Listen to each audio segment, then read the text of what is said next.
让个大嫂，快来！来，尹将军，怎么样？这儿不错吧？专门请你们来剪彩的。这剪彩为何意？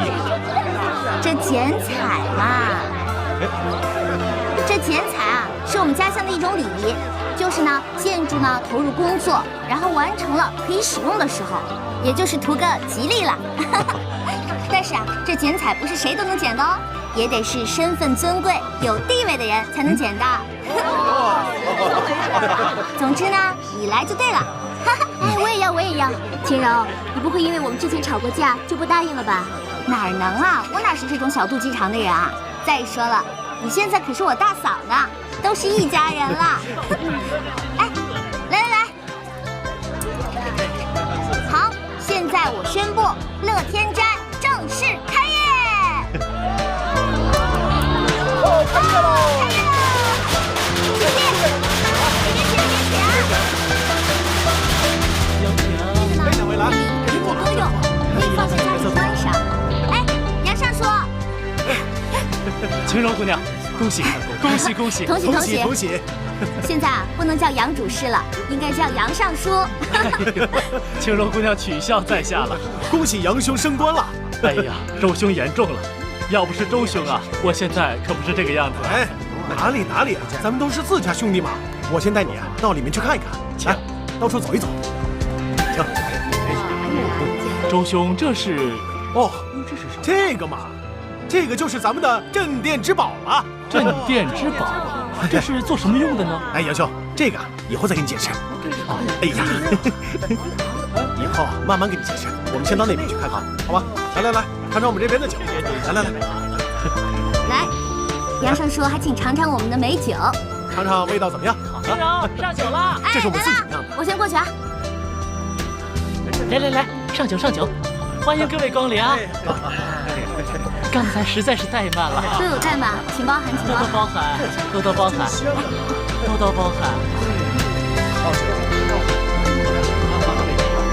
秦柔，表哥呢？表哥怎么没来？冰块脸说他有事儿要忙。好小心，大家好久都没有见到表哥了。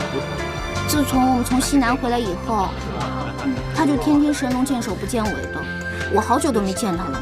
是吗？哎，你们俩不会有什么事吧？没有了，我们俩挺好的。那就好，我带你去看看水粉。你就是双儿。启禀皇上，民女正是。听臣儿说，你有天大的事情要告诉朕。此事事关国运，还请皇上屏退左右。双儿，怎敢如此无礼？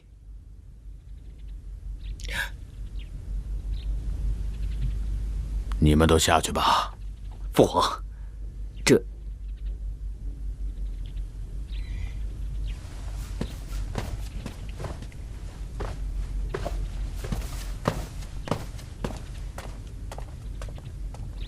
讲吧。舅舅，你说双儿在里面会跟父皇说什么呢？二王爷，到现在你还不相信双儿吗？舅舅，他有什么话非要关着门说吗？还要屏退你我二人，你让我怎能不多想？王爷稍安勿躁，一会儿便知分晓。父皇，皇上。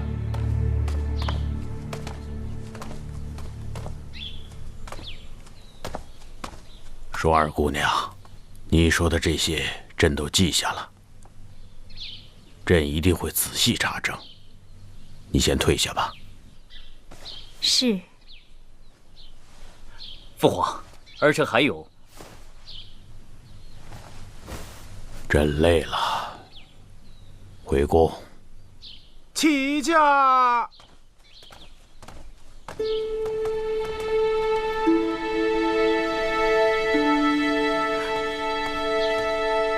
双儿，你跟父皇说了些什么？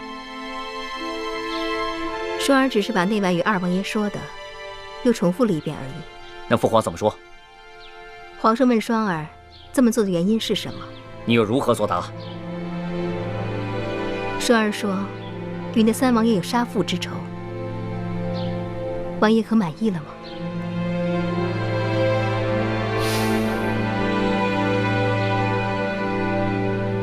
父皇听完，有何表示？皇上说会彻查此事，还会找双儿去找孟姜过来。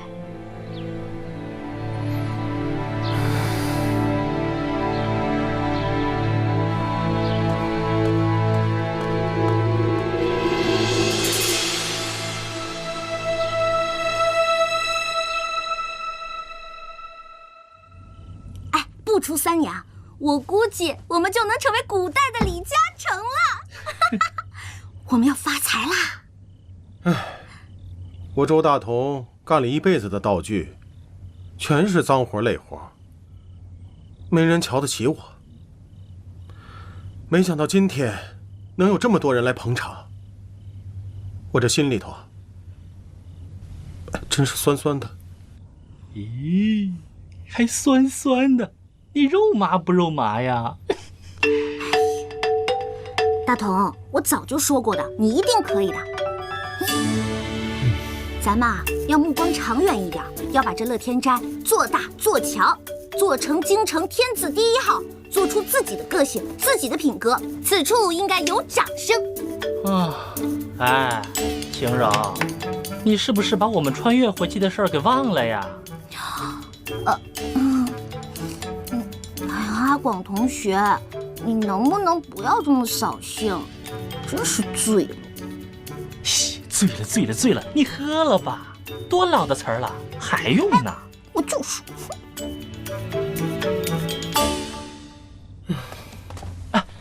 王爷来了。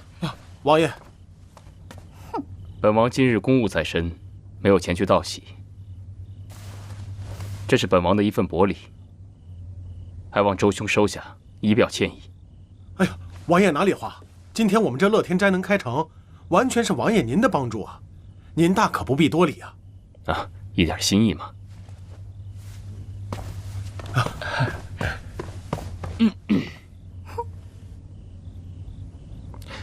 晴柔，本王今日路过绸缎庄，看到他们新进了布料，本王就全部买了下来，送与你去添置几件新衣物吧。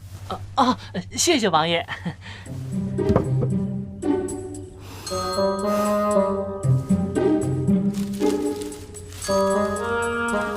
这个给你。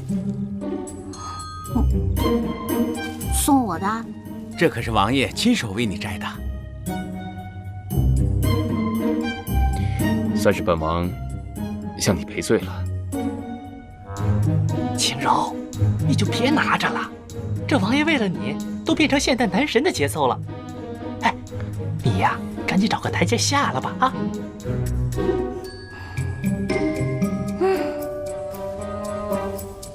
那好吧，既然你都送我花了，那我原谅你了。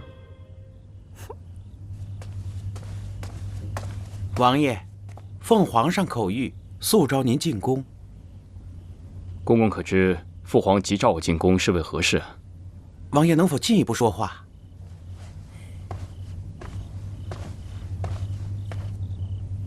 皇上的病情突然加重了。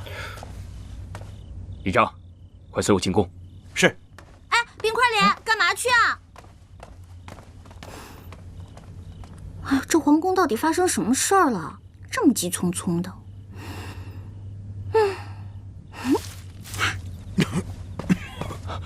父皇，来人呐！传太医。琪儿，到朕这儿来。是。让朕好好的看看你。时间过得真快呀，转眼间你们都长大成人了。朕突然想起来你们小时候，那个时候你们一个比一个调皮，整天围着朕打闹，让朕陪你们玩耍。那些画面，朕还能记得清楚呢。是，妻儿也记得。岁月如白驹过隙，不由人意呀。你大哥潸然而去，为父母者，白发人送黑发人，可悲可叹。父皇，大哥的事都过去许久了，还望父皇不要太过于介怀，保重龙体要紧呐。朕的身体，朕很清楚。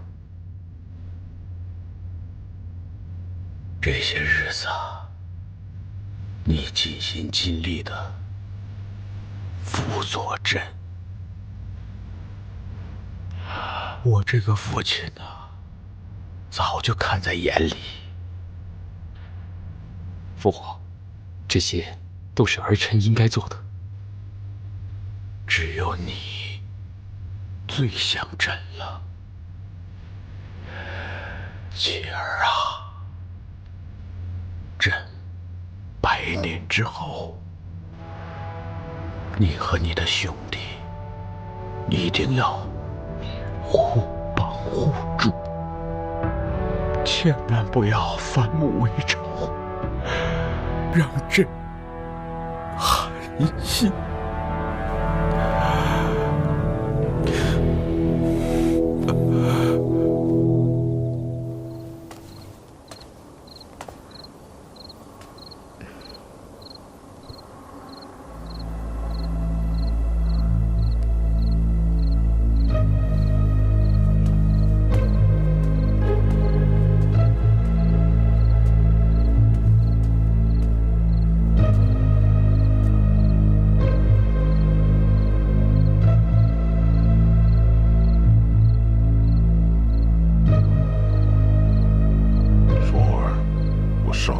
说得很清楚了，为何你又私自前来？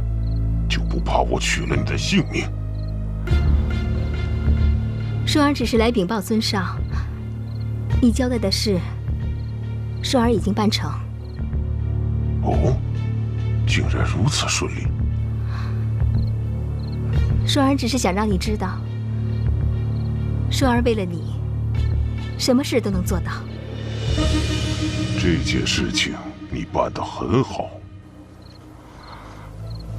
尊上不再追究双儿破坏规矩来找你了吗？你做得好，我为何要罚你？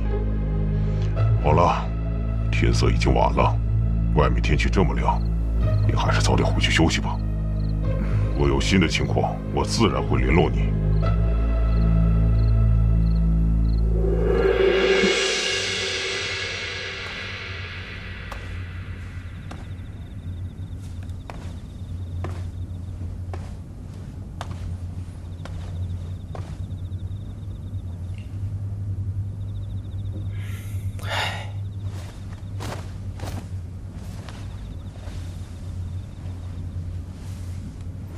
哦，你回来了。你为何睡在这里？我在等你回来啊。我刚才看你急匆匆的走，我以为有什么凶险之事呢，所以就在这儿等你回来了。唉，怎么了？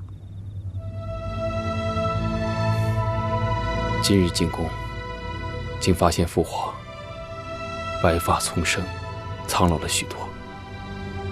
身为皇子，我这心情难以名状。那你以后就多陪陪他老人家呀。人在小的时候会经常围在父母身边，人慢慢长大，陪在父母身边的时间就越来越少了。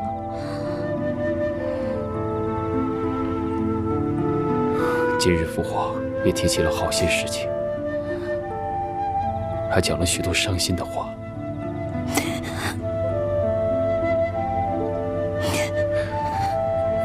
你怎么了？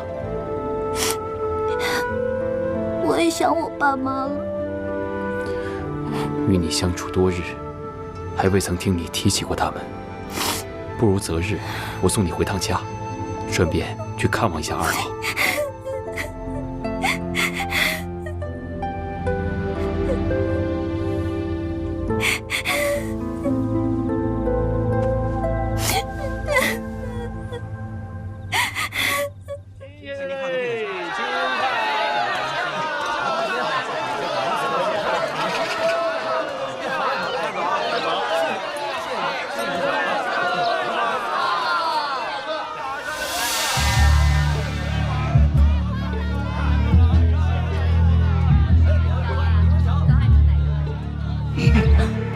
吓我一跳。孟郊，这2天皇上可能去找你作证，你千万要记住，按我说的去做。说说，你说的我仔细想了一下，这搞不好我他妈的会掉脑袋的，我看还是算了。孟郊，你怎么能说话不算数呢？行，让我答应你也可以。但是事成之后，你得跟我回山寨，做我的压寨夫人。你当山贼当上瘾了，你不打算回去了？你还别说，我还真的就不想回去了。这边的人特别的仗义，比咱们现代人呢不知道强多少倍。就拿我那几个小兄弟来说，个个肯为我抛头颅洒热血的，我怎么说也是一个性情中人。这猛地一下子穿回去，我还真有点舍不得他们。哎，要不这样，你干脆跟我回山寨，索性我就不走了，咱俩在这儿好好的过。这样吧，只要这件事你能办成，我自然愿意。行，我答应你。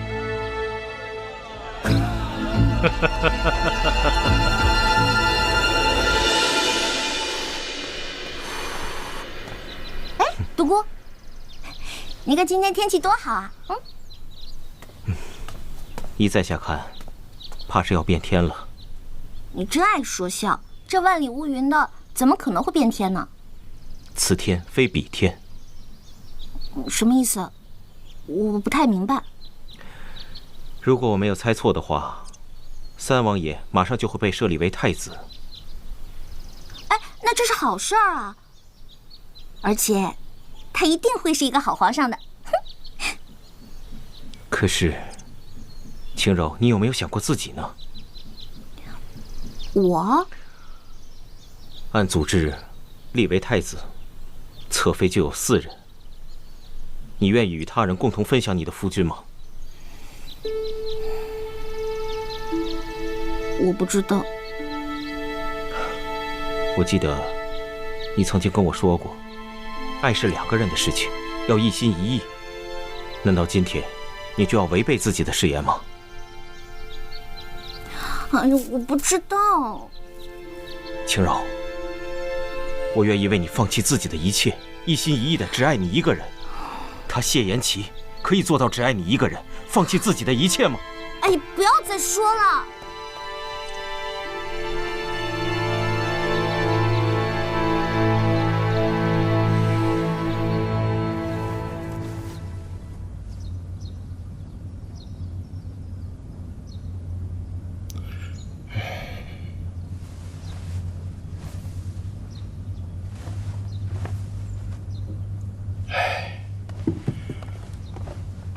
皇后娘娘，娘娘，皇上的病怎么样了？皇上服药也有月余，可是这病始终不见好转，怕是什么？说。皇后娘娘，受微臣直言，皇上怕是已病入膏肓了，还请皇后娘娘早做打算。你说什么？给我拖出去斩！饶什么？皇后娘娘饶命，饶命啊！好了，皇上下去吧。罢了，这不怪他们。皇上，哭什么？这都是定数啊！朕的病不得向外透露半句，若有人走漏一点风声，朕诛他9族。皇上，好，不知怎的，朕很想吃你亲手做的桂花糕。这还不容易，臣妾马上去做。只要皇上喜欢，臣妾做什么都愿意。小舅子，在，好好伺候皇上。是。皇上，你先歇一歇，臣妾去就来。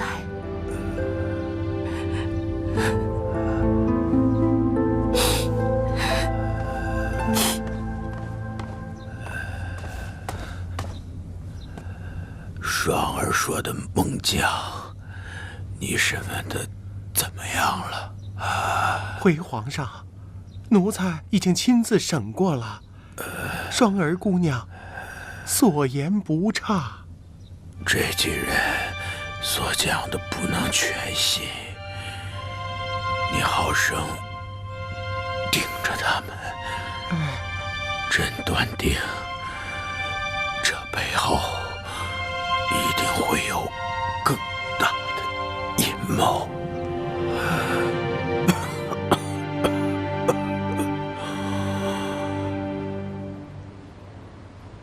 朕今日要宣布一件大事。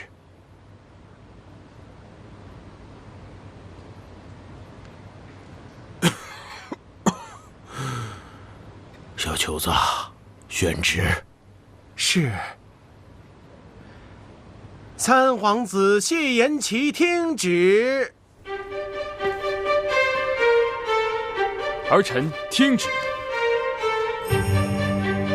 奉天承运，皇帝诏曰：三皇子谢延齐天意所属，自客尊出诏，警告天地，宗庙社稷，授以策宝立为皇太子，正位东宫，以重万年之统，以凡四海之心。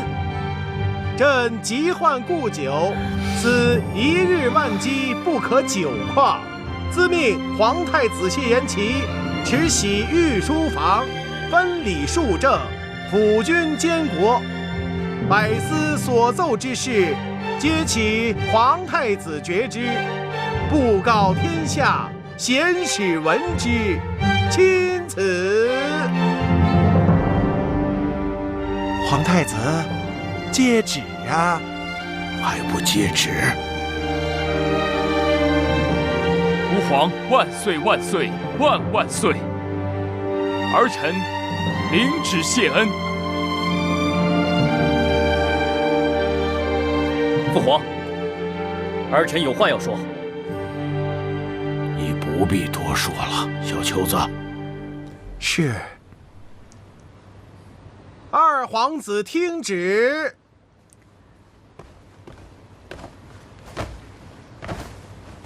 二皇子谢延臣，亲你小人，疏远君子，即日起降爵一等，钦此。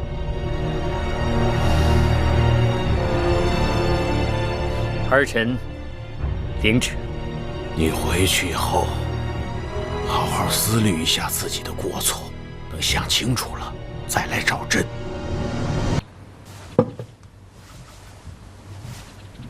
你怎么了？臣妾跟随皇上多年，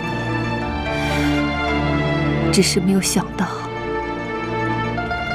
皇上竟然把臣妾当成外人。你这是什么话呀？臣妾并非要干涉朝政，只是没有想到立太子之事，臣妾竟然比朝中大臣们知道的还晚。皇上为何要隐瞒于我呢？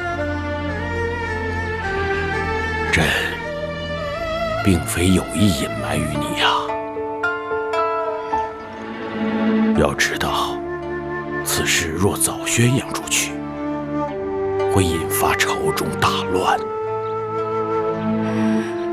可皇上立齐儿为太子也就罢了，为何要惩罚臣儿呢？臣儿自幼桀骜，不甘于人后。朕怕他知道了立齐儿为太子，再生事端，所以要先杀杀他的锐气，让他借此事好好反省一下自己的过错，知错能改，善莫大焉呐。皇上，真怕他们兄弟三人反目，不得已而为之啊！岂有此理！老不死的竟然封老三做太子，竟敢无视于我！你们这帮废物，就知道让本王等待时机，等待时机。这下好了，让本王闭门思过了。养你们这帮饭桶，有何用？王爷息怒，此事的确是让那谢延琪占了先机。可是，住嘴！看看你那好义女吧，谁知道她到底和皇上说了些什么？下次让本王见到她，必将她碎尸万段。王爷，越在此时越应该沉着冷静才对。谢延琪他只是一时占了上风，可我们并没有满盘皆输啊。毕竟，王爷在朝中的势力还是多数的。这鹿死谁手，还说不定呢。本王自然明白这其中的道理。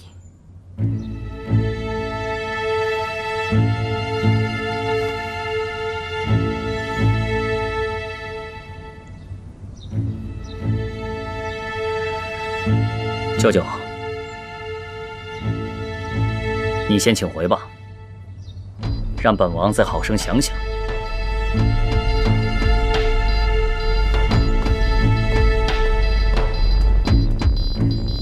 派人跟着他。王爷是在怀疑相国？哼，到了这个时候，我谁都不信。这一切还不都是他给我出的昏招吗？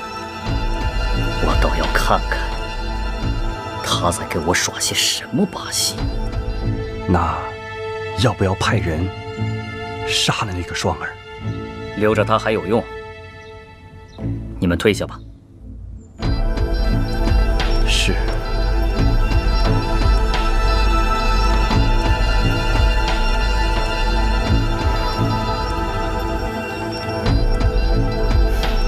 早晚让你们知道我的厉害。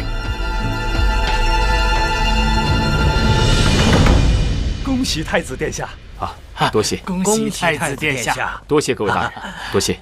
几位大人，这边请。恭喜太子爷！恭喜表哥！好了，你们俩好，我也开心。恭喜王爷！恭喜王爷！哎，表哥，来，来，坐。表哥，这回你当上太子了，我们必须要好好庆祝一番，是不是？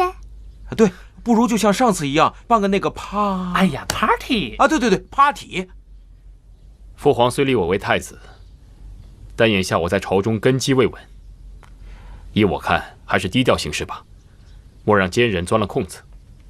party 一事，还是算了吧。表哥，你不要扫兴嘛。秦柔，你说呢？表哥最听你的。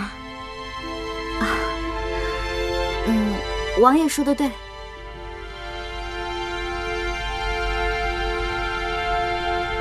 不跟你们玩了，没劲。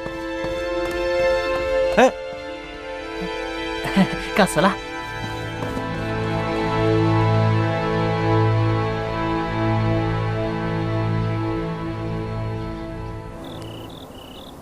你的下一步任务就是让尹晴柔离开谢延琪。为什么？到底什么事儿啊？晴柔，我有件事想问你。什么事儿？你之前三番四次的想从王府逃出去，最后为什么都没走？其实这事儿，我一直想找个心平气和的时机告诉你。我好像发现我们穿越回去的关键了，就在宗祠里。可是宗祠不是像我们这种平头老百姓就能进去的。于是我静下心来想了很久，好像只有嫁给皇子谢恩琪，通过我们的婚礼进行宗祠祭拜的时候，我们才可以实行穿越计划。我思前想后，也只有这个计划是最靠谱的了。所以，你最终决定要嫁给谢延琪？我还在纠结。你爱他吗？晴柔，作为女人，我看得出来，你爱他。但是，我不知道我是不是可以这样认为。你嫁给他的目的，就是想要进入宗祠，找到穿越的关键。不是，就是为了离开他吗？我没有，我只是……晴柔，我求你一件事情。什么事？我求你离开他，求你离开谢延琪。你为什么要这样？晴柔，我不打算回去了。什么？你也知道，女演员什么的，总会有年老色衰的那一天。到最后，也不过是找一个喜欢的或者不喜欢的嫁了。但自从我穿越到这里来，我觉得这边并没有名利圈那么多尔虞我诈，我觉得很舒服。而且，我找到了一个喜欢的人，因为我爱他，我不在乎他身边有其他女人，只要我能陪着他。可是晴柔，你是一定要走的。你要知道，你的离开一定会伤害到他。你忍心他因为你的离开而难过吗？怎么会这样？我是一直想着怎么回家，却怎么也没想到这样会伤害谢延琪。尹晴柔，你太自私了。晴柔，等你走了以后，我一定会想办法进入宗祠，找到穿越的关键，然后告诉你，让你们穿越回去。我发誓。双双，你让我想一下。晴柔，你毕竟是要离开的呀，你早一点离开，对他的伤害就会少一些的。我求你了，你就答应我吧。双双，你难道不相信我吗？晴柔，你难道忍心因为你毁了他一辈子的幸福吗？晴柔，别说了。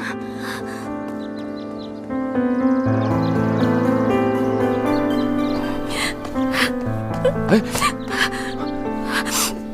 晴柔，发生何事啊？为何如此惊慌？没事啊。你怎么起这么早？我一早便找你，希儿说你往花园方向来了，我便前来寻你。你找我有事啊？晴柔，我被封为太子，难道你不开心吗？开心啊！你都当上太子了呢。可是，昨日我见你的脸色，还是十分担忧啊。没有，你想多了。晴柔，你还在怀疑我的真心吗？你要知道，我虽被封为太子，但谢延琪依旧是谢延琪。我此生只爱你尹晴柔一个人，只愿与你一人厮守终生。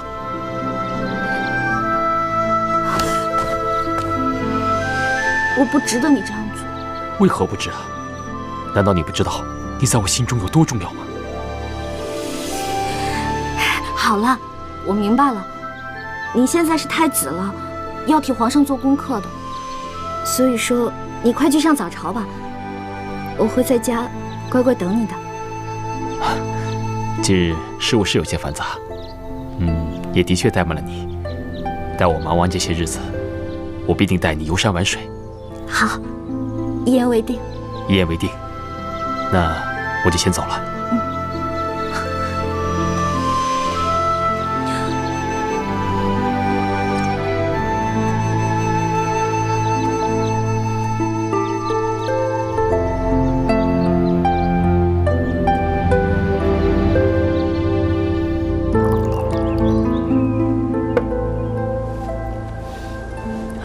秦柔，小王见过太子妃，服了你了。给我倒杯酒。哎，这倒是奇怪，难道三哥府上就不能给太子妃一口酒喝吗？非要到小王这里讨酒喝？行了你，我问你，皇上封谢延琪为太子，你会不会不高兴？怎么会？三哥当太子，我高兴还来不及呢。真的？真的。那你没当上太子，你心里不难过？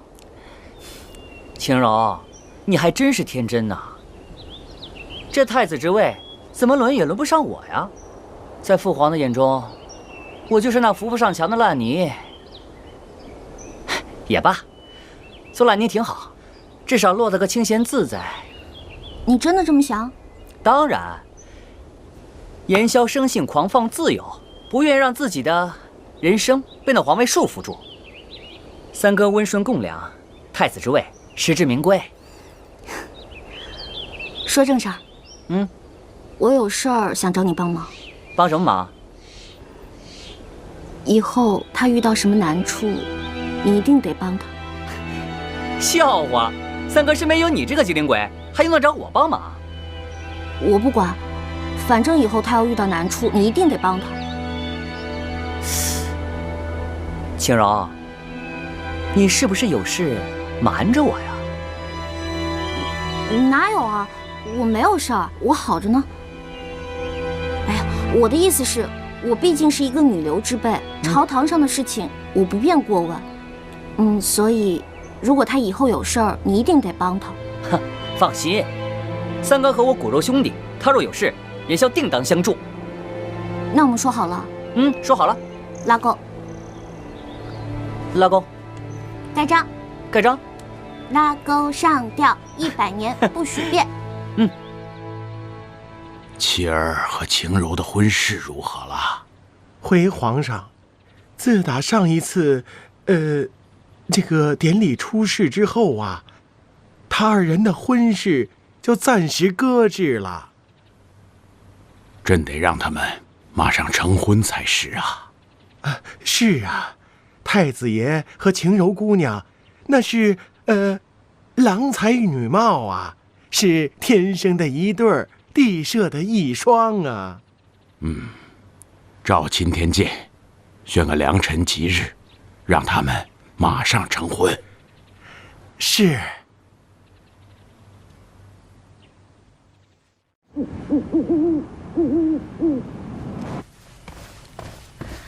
太子爷，这可是小姐亲手为你做的菜。这些菜肴，当真都是晴柔亲手所做？是啊，这一桌啊都是她亲手做的。哎，我看看啊，宫保鸡丁、鱼香肉丝。哎，王爷，你可得尝尝，这都是晴柔的家乡菜，点击率老高了。好了，我来说两句。在茫茫人海中，大家能够相识，也是一种缘分。我先敬大家一杯吧。来，来。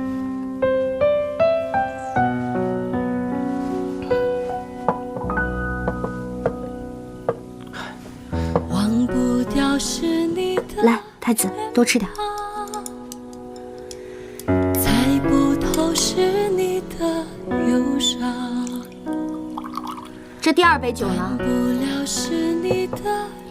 我尹晴柔给大家赔个不是。我昔日有对不住大家的地方，还请大家干了这杯酒，一笔勾销吧。阻不了泪水流淌，做不了曾说的家乡，到最后。尹姑娘是我们府的开心果，你说这话可见外了。这第3杯酒呢，我要敬谢言齐，也就是我们的太子爷。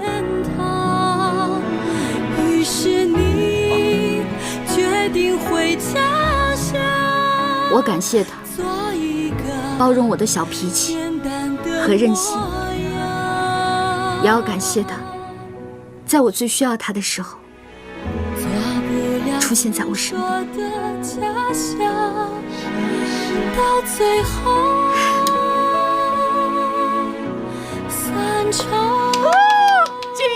亲一个！阿广，不可造反！不愿意坚强，等不到那所谓的天堂，于是你依然回家乡，做一个简单的模样。晴柔，你今天真是太霸气，太敞亮了。哎，对你刮目相看啊。是吗？那还用说，完全一副正牌太子妃的派头，什么孔双双都边上玩去，根本没法跟你比。阿广啊，若是我们回不去了，你会怎么办？说什么呢？怎么可能回不去啊？万一呢？万一回不去，那也没关系。哎，我不是还有你们吗？还有我们乐天斋。哎，你又是太子妃，我还能跟你扬眉吐气呢。若是以后帮不了你，你会恨我吗？哎，咱俩的感情那是比黄金还要坚挺的。阿广啊，咱们一定是擦肩而过了几辈子，才修得了这一世的好姐妹。那前提是我一定是个帅哥。去你的！阿广，你要答应我，以后不管怎么样，千万不要去招惹孔双双。你怕他干什么呀？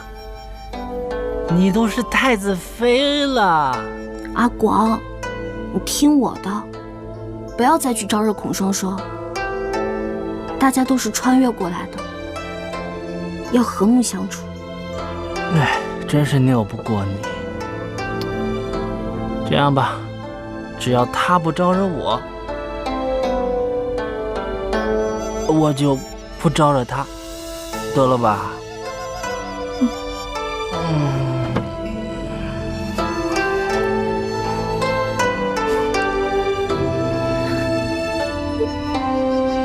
阿广，对不起。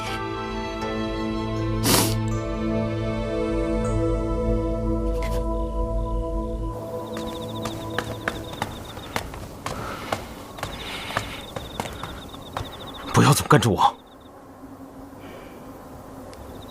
你看到了。住口！不过你也不用担心，尹晴柔不会在他身边很长时间了。你怎么知道他一定会离开？今天他在席间所说的话，只要你留心听，必然能发现其中异样。的确，他今天的话的确饱含深意。之前我劝了他好几次让他离开，他都没答应。但是今天，他为什么要萌生去意呢？如果双儿没猜错的话，他明天就会消失。那你知道他要去哪儿吗？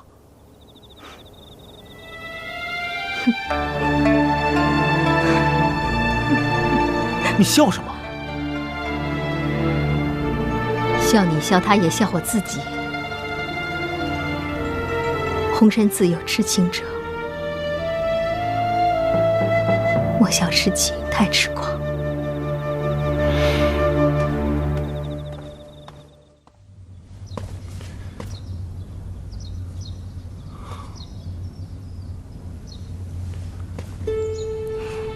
我要感谢他，包容我的小脾气和任性，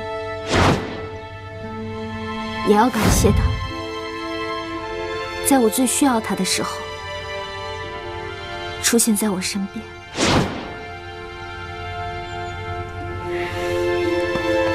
王爷是要去宫里吗？不，你去备马，一会儿我带青柔去郊外骑马。那宫里的事，就是我身体抱恙。抱恙？哎，王爷，青柔，青柔，王爷，你可知青柔去了何处？喜儿不知道啊。小姐昨天说要晚些起，叫我晚点来叫她。哎呀，青柔，青柔，青柔，你在哪儿？青柔，你给我出来！青柔，你在哪儿？青柔，你去哪儿了？青柔，你给我出来！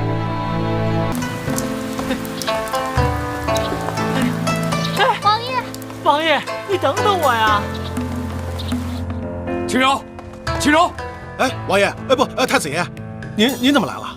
青柔一定来过吧？他人呢？晴柔他是来过，不过那是2天以前了，好久没见着他了。晴柔可曾来找过你？王爷，晴柔没有啊？怎么了？当真没有吗？真的没有？你们又吵架了？明天就要成婚了。哎，王爷，四弟啊，三哥，晴柔她这件事情我已经听说了，你先别着急，想想晴柔都有可能去哪些地方。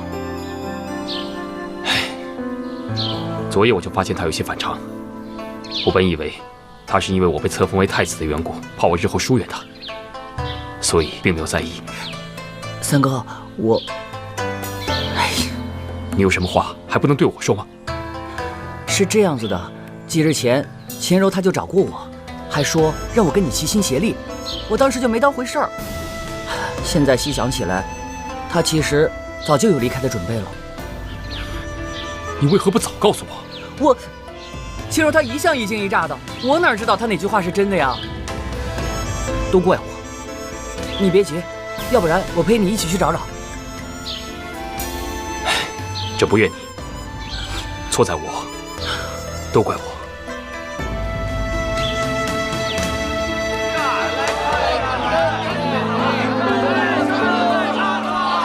哎，姑娘，看你一脸福相，想必有什么喜事，不如听我算一卦，预知一下未来也好啊。我算的可好了，这价格嘛，也绝对是童叟无欺。哎，姑娘，如何呀？你哪只眼睛看见我是有喜事儿了？我脸上明明写着4个大字，离我远点儿。哎，姑娘，哟，原来是有麻烦事儿啊！不怕，听我念一段经文，保证什么问题都解决了。1本经300文，2本经就共500文好了。可是师傅啊，我没有钱呢。我呢是进京投奔亲戚，不料途中却被人偷了钱财。不如师傅你就借我几百文可好？哎呀，姑娘，真是大水冲了龙王庙啊！原来呀，我们是同道中人呐。同道中人？哎，我告诉你啊，这个镇子没啥赚头，我劝你多走20年，有的挣。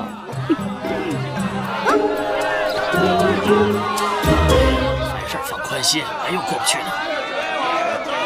包子，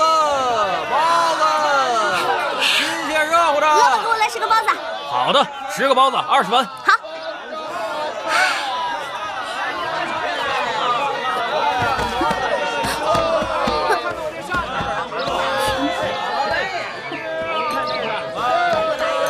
不会没钱吧，姑娘？谁说的？我改天再来买。没钱买什么包子？你这小子，我真是个骗子，不是，是个小偷。哎，真是山外有山，天外有天的。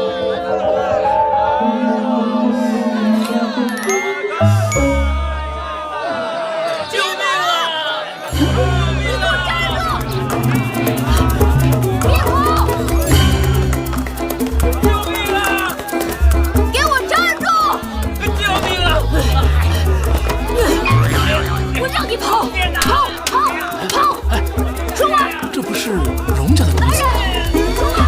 对，没错，就是他。我听说他家遇难了。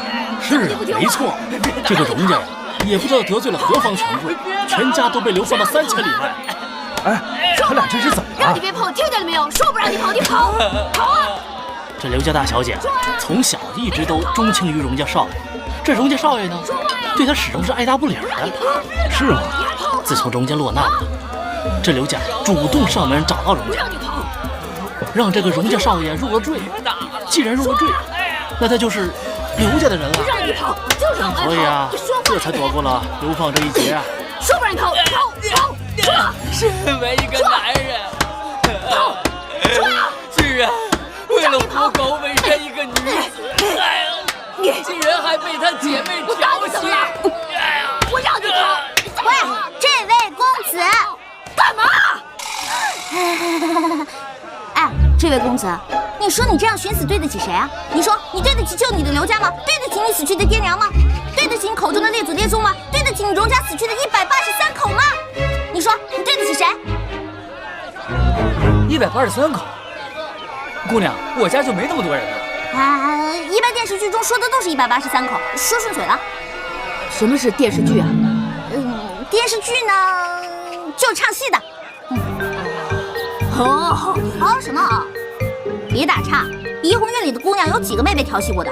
你一个大老爷们儿被调戏一下又怎么样呢？一个弱女子尚且能坚强的活着，你一个男子汉却在这寻死觅活，你丢不丢人呐？丢不丢人你？只有心智不成熟的人才会寻死，心智成熟的人会为了伟大的事业而卑贱的活着。讲完。掌声在哪里？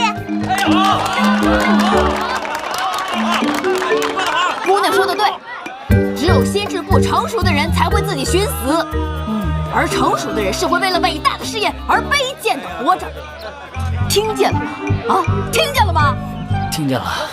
哎，这位刘小姐，我想请问一下啊，不知道您的那位朋友与您的容貌相比起来如何啊？他能跟我比吗？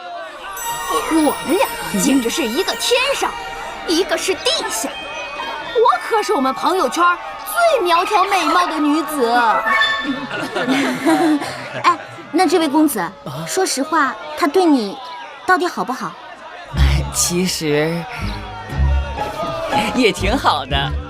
有道是他好，我也好啊！懂了，大家好才是真的好。行了，你们就回去好好过日子吧。嫁鸡随鸡，嫁狗随狗，把日子过好了，比什么都强。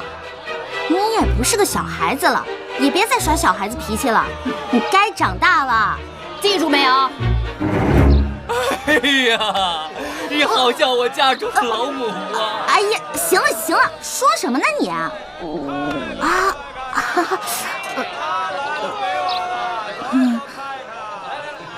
老板，来屉包子。好嘞，来喽。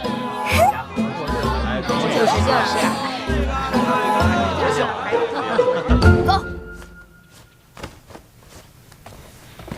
哎，四弟，我府上的事就交给你处理，我要去找青柔。不行，三哥，你刚刚被立为太子，朝中本来就有些反对的声音。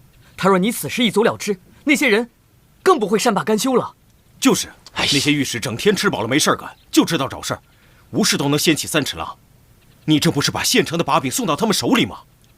皇上要是知道了，该多失望啊！可秦柔怎么办？难道就放任他在外面漂泊，坐视不理吗？倘若真的出了什么事，那可如何是好？三哥别急，不如把找秦柔这件事交给我和尹浩吧。我认识三教九流的朋友多，让他们四处打听一下，必定会有结果。再说，让你亲自找到了晴柔，还没等你们成亲，那些御史的口水就会把你们给淹死。三哥，难道你想让晴柔背上一个不贤不良的名声吗？哎。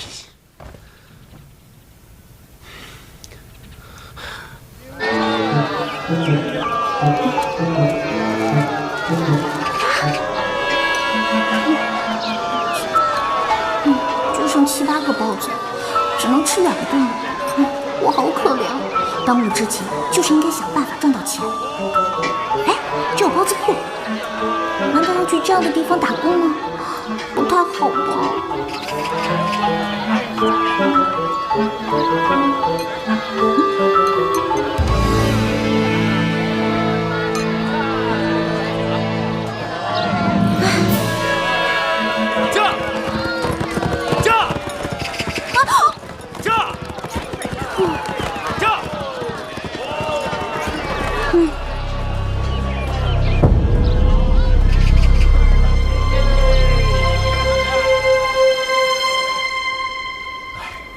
你说这到什么时候是个头啊？这怎么办呢？不是，太吓人了。哎，你们看，来了个人。哎，姑娘，这地方可不能乱走啊！这村子啊被诅咒了。诅咒？什么诅咒啊？姑娘，听你这口音，你不是本地人吧？难怪你不知道啊！这村子被诅咒的事情啊，周围的几个村子都知道了。这不，我们几个村子决定派几个人出来，轮流在这里盯着，不让他们任何一个人出来，再感染了别的村子。对，现在都不让进了。对呀，要说这个村子被诅咒的事啊，从几年前就开始了。刚开始的时候呢，他们只是有点牙龈出血，啊，还有点那个口臭，大伙儿也没当回事。可是后来啊，那些被传染的人走路都摇摇晃晃的，眼神痴痴呆呆的，就跟丢了魂似的。再后来，那些人啊，他们就出现了那个耳聋眼瞎，其中有的人，他跟发了疯似的，他自个儿就往那河里跳，可吓人了。是啊，这还有更离奇的呢。这个村子里的猫都会跳舞，走起路来它像跳舞一样，有时候还会倒地、打滚、撒泼。再后来，它就往池塘里跳。直到现在，这个村子里的狗啊、猫啊，反正是牲畜和动物，基本上都死干净了。医学专家指出，汞中毒除了会对肾脏造成伤害，从而导致肾病综合征、哇塞，亲，你换了乐视 TV 超级电视，哎，好厉害哦！这样行了吧？同时，专家还强调，汞中毒引发的肾病，我是让你看画面呢，你没看见上面那些猫啊狗啊的都跟疯了一样？你看，这叫汞中毒，这些狗啊猫啊都像疯了一样往水里跳，这不是诅咒，他们是中毒了，而且很严重。不过尹晴柔，这关你什么事儿？还是绕道走吧。不行，那是上百条人命啊！救人一命胜造7级浮屠，那我不就是造了6、700级？小女子在世有所为有所不为，进去看看。走，谢谢，我知道了。姑娘，你不能进去。放心吧，我不会连累你们的。别，姑娘，姑娘，哎呀，这可怎么办呢？这是。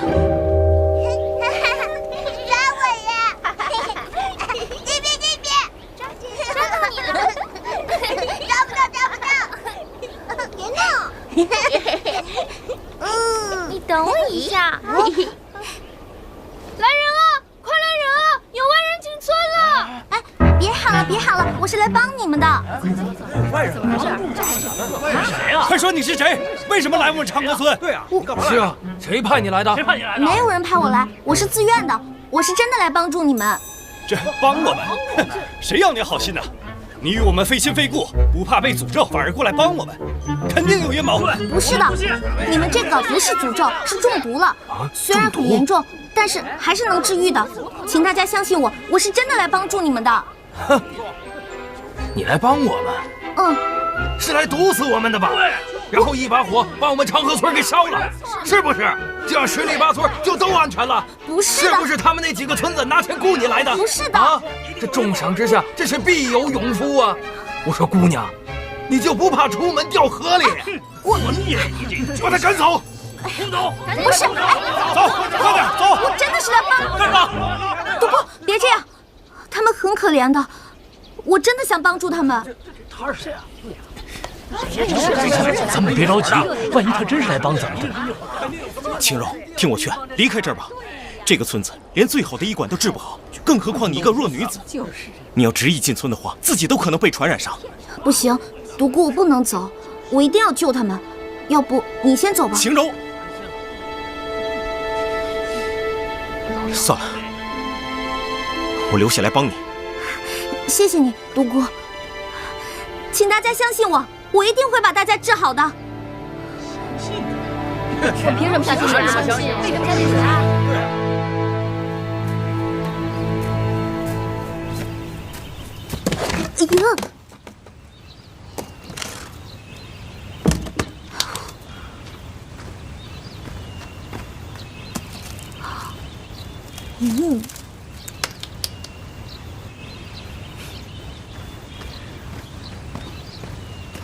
这里可比王府差远了。哎，独孤，你怎么突然就出现了？我一直觉得身后有人，难不成是你啊？早上我去王府，刚好看见你从墙上溜下来，不知道你要干什么，又不好阻止，所以只有一路跟上来。我是怕你有什么危险。不过独孤，刚才还是谢谢你，要不是你出现在村口，我还真的挺麻烦的。青柔，你真的想好了，以后不再回王府了吗？我想好了，我再也不回王府了。反正我有手有脚，我可以自食其力嘛。哎，好了好了，不说这些了，我们还是赶快治病吧。走吧。请大家相信我，只要按我说的做，10日之内一定会有所好转的。姐姐，你真的能治好我的病吗？我可以和外面的小朋友一起玩了吗？当然了，只要你按照姐姐说的做，一定会好起来的。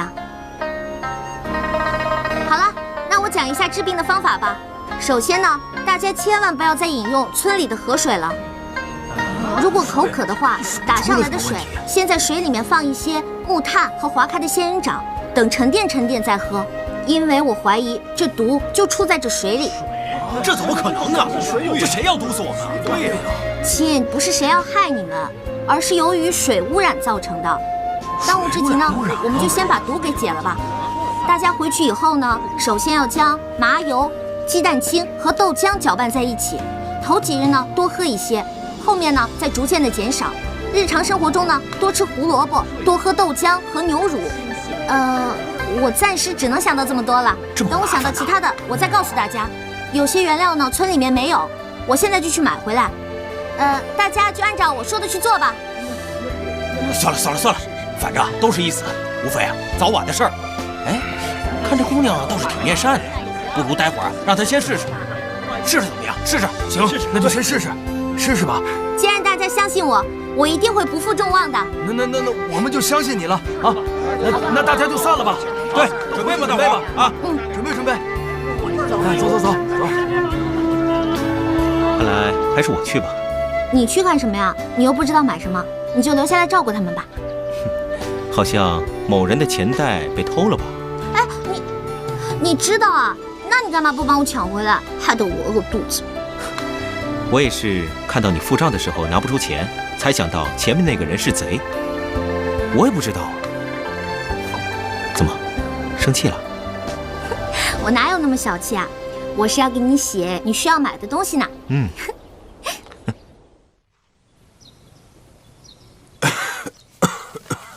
妻儿啊，儿臣在。青柔找到了吗？回父皇，还没有，到现在毫无音讯。妻儿啊，吉人自有天相，你也不要太自责了。朕知道你为青柔出走的事情，心神不宁。可凡事都要有个轻重缓急，要有个度。看看吧，这本奏折是你批的吧？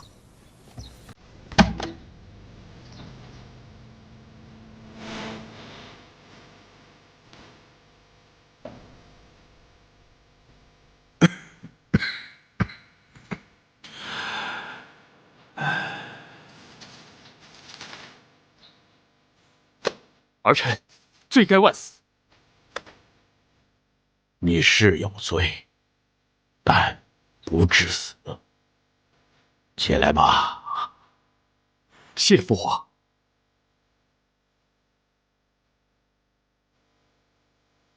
我知道你担心青柔，可你现在是一国太子，将来的江山社稷、祖宗基业，全系于你一身呐。父皇，现在还有我在这儿顶着，哪怕真的出了什么事，别人不会说你太子无能。将来一旦我撒手人寰，背负千古骂名的，可都是你呀！不用多说了，你回去好好考虑考虑。父皇，您的身体，要不传太医再来瞧瞧？好了。去吧，儿臣告退。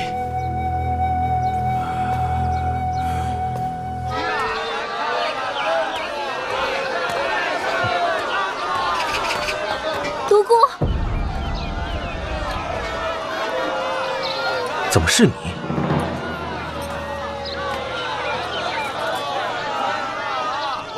还有谁跟你一起来的？你别担心，没有其他人了。王府的人也不知道我过来，只有我一个人。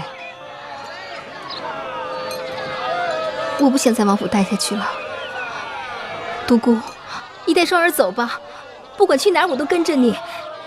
就算只吃糠咽菜，我也会一直陪着你，好不好？双儿，你这是何苦呢？你不想待在王府，我可以理解。你想去哪儿，我也愿意送你去。但是我是不可能带你走的。为什么？是我哪儿做的不好吗？那你告诉我，我改好不好？这不是好不好的问题，我已经跟你说得很明白了。我根本不喜欢你。难道你也跟那些庸俗的男人一样，看不起双儿是从烟花柳巷出来的吗？双儿，我从来没有嫌弃过你的出身，更没有看不起你过。话已至此，我也不想多说什么了。如果你想离开王府，我会安排人给你准备好，让你衣食无忧，不再让你为银两而发愁。但是，我绝对不可能带你走。我不要，我不要，我只要跟你在一起，我只要跟你在一起。真是胡闹！为什么我孔双双总是被拒绝？为什么我就得不到男人的宠爱呢？老天，你为什么要这样对我？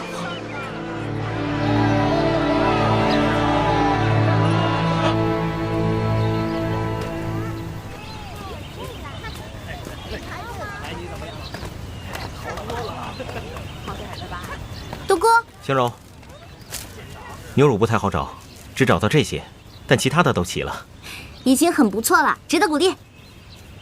把这些给我吧，我让他们分发出去。嗯。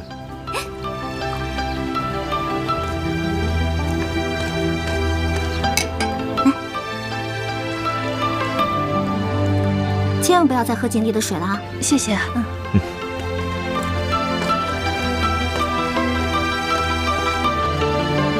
大哥，来，一定要多吃胡萝卜。谢谢。大哥，你得多喝点。哦，好。谢谢。没事。谢谢。哎，小石头，来。哎，小石头，姐姐，我的牙齿会好起来吗？当然会了。你现在到了换牙的年纪，等到你牙齿好了以后，刚好可以换牙。所以说到时候你可以跟外面的小朋友一起玩啦。姐姐，你懂得真多，你是天女下凡吗？姐姐可不是天女下凡，姐姐是个普通人啦。好了，你过去玩吧。哦。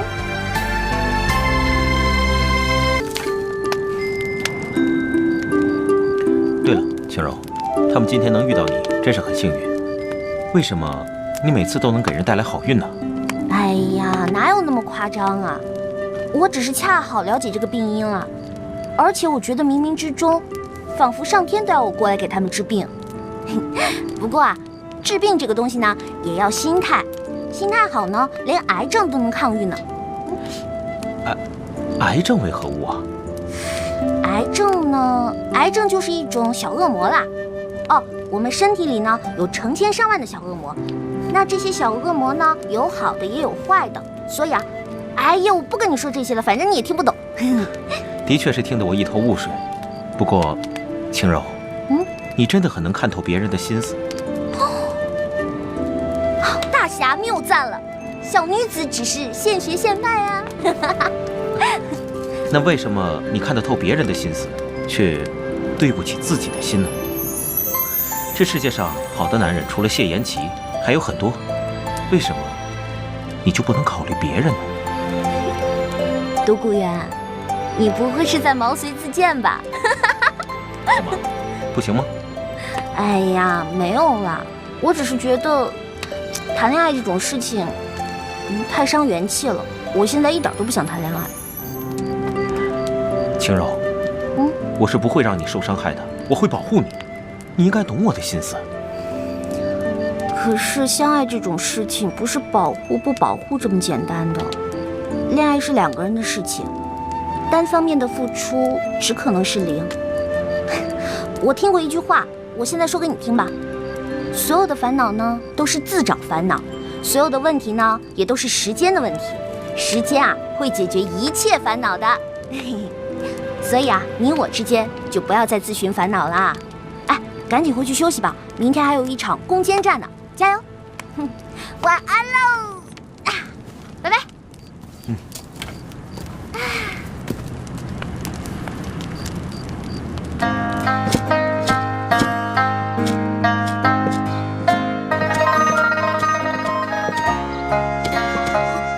晴柔姑娘，晴柔姑娘，晴柔姑娘，你看看我的牙，是不是好多了？